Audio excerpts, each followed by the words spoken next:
You go and wake up a koala in a tree and you'll discover very quickly that it is not stoned and it will react extremely quickly.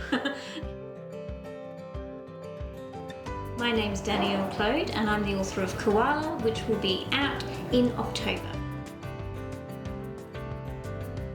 Our interest in koalas really only kicked off when they started nearly going extinct, and then there was a big campaign to save the koalas, and that's when their appeal really kicks off, particularly for children.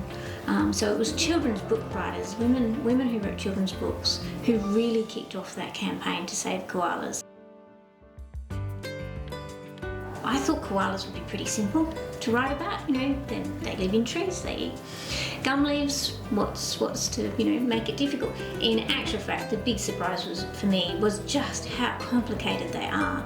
And even though we know more about koalas than nearly any other Australian animal, there's still a lot that we don't really know, or there's still a lot that puzzles us and makes it complicated.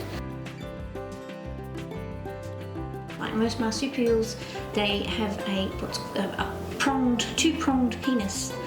So that's a really interesting feature of koalas. And they take 42 strokes to ejaculate exactly, which is quite remarkable. It's not something I've personally observed, but I'm assured that is absolutely true. The drop bear story is probably the most famous one, although it's actually a really recent one. The small brain, that's another very pervasive myth. It's simply not true. We tend to think of koalas in the same way we think of pandas, as a little bit stupid and maladapted and inherently going to go extinct.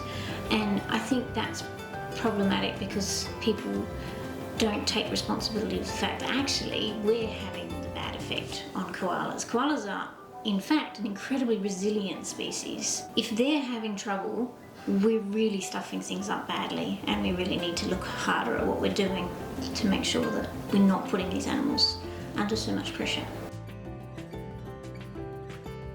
It's really interesting because from a conservation point of view, they're very far from being the most endangered animal, nowhere near close. So, we have many species that are going to go extinct before the koala does. That said, they're obviously very important, and I think they're important as a charismatic species. They're a flagship species for conservation, and so we hope that if people care enough about koalas to protect the forests that they depend upon, then that will also protect a whole range of other species as well.